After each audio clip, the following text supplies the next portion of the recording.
नमस्कार, मी मेघन जाधव आणि तुमच्या आवडत्या मालिका लक्ष्मी निवासमधला मी जयंत. तर तुमचं मी इट्स मज्जा मराठीच्या माय फर्स्ट सेगमेंटमध्ये स्वागत करतो.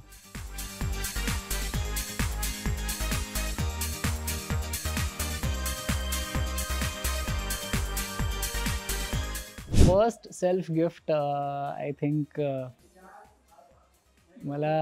मी तसं स्वतःला खूप कमी गिफ्ट करतो, पण आय गेस म्हणजे माझ्या पप्पांनी मला हेल्प केली माझी फर्स्ट कार घ्यायला.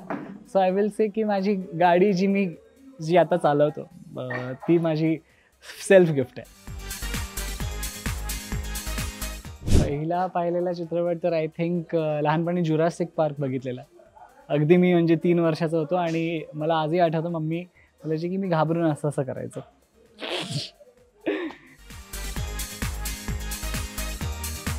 पहिल्यांदा ते तर कॉलेजच्या वेळेच्या गोष्टी, आता कुठे जुन्या गोष्टी काढायच्या. पण कॉलेजमध्ये एक फ्रेंड होती माझी. पहिला नाईट आऊट होता अगदी म्हणजे खूप माझं कॉलेज टीनेज सगळं उलगडून गेलं होतं आणि लिटरली आत्ता कुठे जाऊन गेल्या काही वर्षापूर्वी माझं फर्स्ट नाईट आऊट झालं. पहिला फसलेला पदार्थ आय गेस मी पहिल्यांदा बिर्याणी बनवायला जात होतो, तर ती पाण्याचा मला अंदाज कळला नाही म्हणून मग ती बिर्याणी खिचडी झाली. फर्स्ट क्रश म्हणजे लहानपणीच मला प्रीती झुंटा खूप आवडायची कोई मिल गया मध्ये.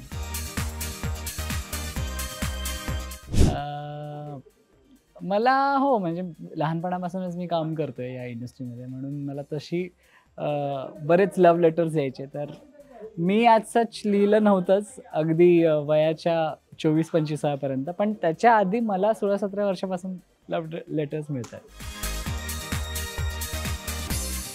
कधीच नाही, माझे घरचे तसे मारत नाहीत मला. पहिला फोन होता माझा LG Optimus 1 आणि त्याच्या आधी पण सोनी वॉकमॅन सिरीज पण होता एक. फर्स्ट ब्रेकअप म्हणजे फर्स्ट रिलेशनशिपच खूप लेट सुरू झालं, ते होतं म्हणजे 24-25 वर्षी. So first breakup 27. First rejection म्हणजे हेच बोलू शकतो, तोपर्यंत रिजेक्शनच होता सगळीकडून. आय थिंक माझी फर्स्ट ऑडिशन होती हंगामा TV साठी. ती आय थिंक तिकडे झालं नाही, पण I really enjoyed that audition. So 2004-05 सालीच झालं. फर्स्ट प्राऊड मोमेंट लहानपणी मला मटा सन्मान मिळालं होतं माझ्या एका चित्रपटासाठी बेस्ट चाइल्ड ॲक्टर कॅटेगरीमध्ये. सो येस, आय थिंक तेव्हा तो आनंद मी जेव्हा माझ्या आईबाबांच्या चेहऱ्यावर बघितला, सो आय फेल्ट प्राऊड. त्यानंतर असे बरेच मोमेंट्स आले जेव्हा मला त्यांना प्राऊड फील करता आलं. So I am really thankful to God for that. First job लहानपणापासूनच ॲक्टिंग करतोय, तर this is my job. First salary आली होती आय थिंक म्हणजे पहिल्या 2 चित्रपटांसाठी मला काही पैसेच मिळाले नव्हते. ते अगदी म्हणजे 0 रुपयात मी काम केलं होतं. पण तिसरा प्रोजेक्ट होता त्याचे मला 20,000 रुपये मिळालेले 2005-06 साली. तो होता माझा माय फर्स्ट सेगमेंट. आवडला असेल तर तुम्ही लाईक आणि कॉमेंट करा आणि नक्की सबस्क्राईब करा. मराठी मनोरंजन सृष्टीमधील मालिका, चित्रपट, नाटक तसेच कलाकारांबद्दलच्या नवीन अपडेट्स जाणून घेण्यासाठी नक्की सबस्क्राईब करा इट्स मज्जा मराठी या आपल्या नवीन YouTube चॅनलला.